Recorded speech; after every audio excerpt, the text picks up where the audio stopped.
தேவர்கள் ஒன்று கூடி என்னை அவமதித்தார். என்னை அழைக்காமல் தட்சன் செய்த யாகத்திற்கு சென்று தட்சனோடு உறவாடினார்கள். எதிரிக்கெதிரி நண்பன் என்பது போல் தட்சன் உறவாடிக் கொண்டிருந்தவர்களை சிறைபிடித்துக் கொண்டிருந்தார். அது மட்டுமல்லாமல் அசுரர்களை நீங்கள் பாலங்களை தாக்கி அளித்திருக்கிறீர்கள். அதன் இணைப்பை நீங்கள் அனுபவித்தே ஆக வேண்டும்.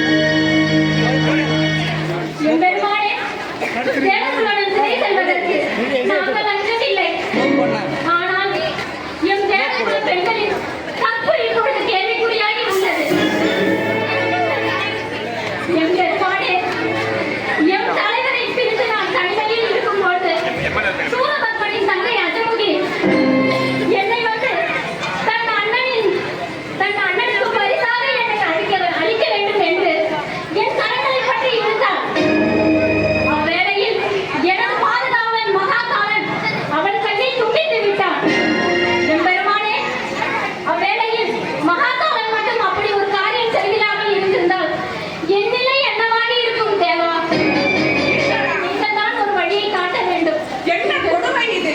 பெண்கள் மீது கை வைக்க அவர்களுக்கு யார் இந்த உரிமையை கொடுத்தது?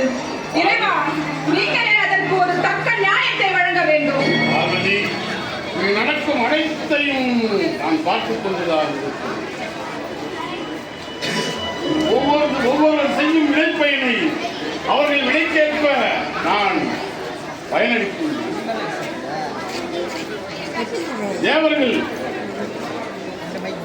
தேவர்களுக்கு நடக்கும் அனைத்திற்கும் அவர்களே பொறுப்பானவர்கள். அதனால்தான்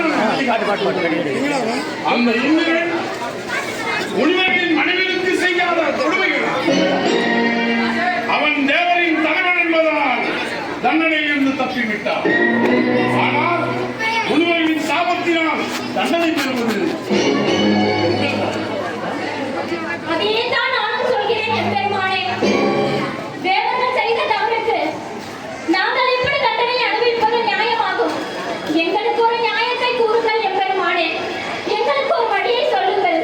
இல்லையே உங்கள் காதலிலேயே மடியதை தவிர வேறொன்றும் இல்லை எம்பெருமானே. ஒரு பெண்ணாக என்னால் தாங்கிக் கொண்டிருக்க முடியவில்லை. அந்த அசுரர்களை அழிக்க நீங்களே ஒரு நியாயத்தை வழங்க வேண்டும்.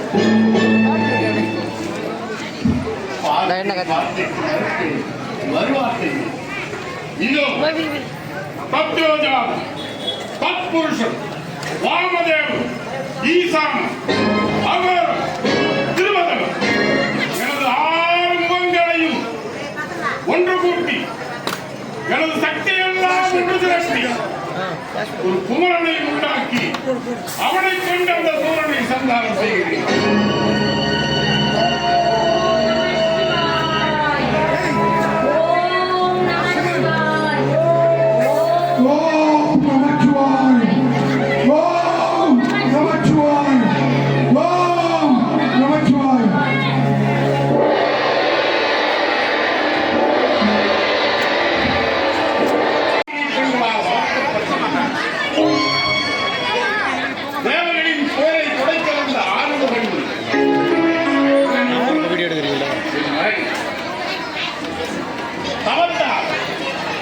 தவத்தின் மகிமையால் நான் மதிமயங்கி சிலருக்கு வரமளித்தேன்.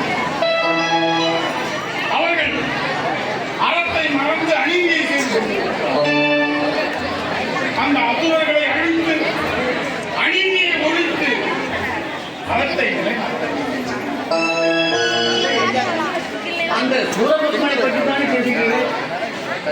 அவனும் அவன் தம்பிகளும் செய்யும் நட்டுழிகளை நானும் கேள்விப்பட்டேன்.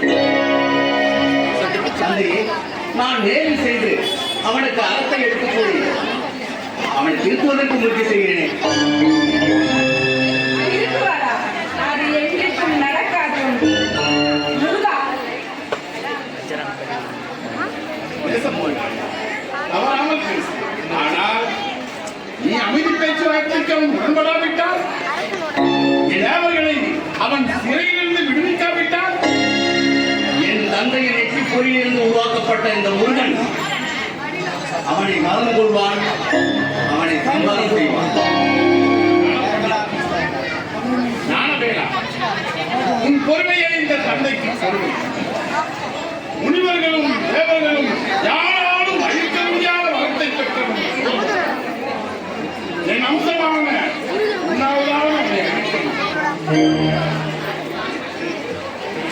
என்ன சொல்கிறேன்? தாயே, இப்படியே நான் நெருங்கடியோடு போய்தான் போட்டு வேண்டாம். சக்தி, இன்றைய அந்த சக்தியை இந்த முருகன்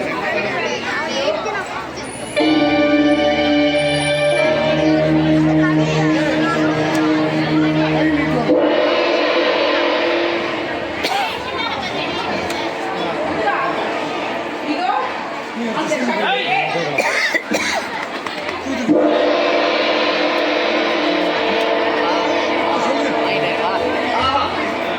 என்ன அற்புதமான பாட்டு. போருக்கு செல்வதற்கு வாழேந்தி செல்வார்கள். என் அன்னையோ எனக்கு வேறு கொடுத்து அனுப்பி இது வெற்றிவேல், என் சக்திய தந்தையின் சக்திவேல், எதற்கெல்லாம் இது ஞானவேல், வெற்றிவேல். சக்திவேலை பெற்றிருக்கும் சக்திவேலா, வெற்றிவேலை பெற்றிருக்கும் வெற்றிவேலா, ஞானவேலை பெற்றிருக்கும் ஞானப்பணி.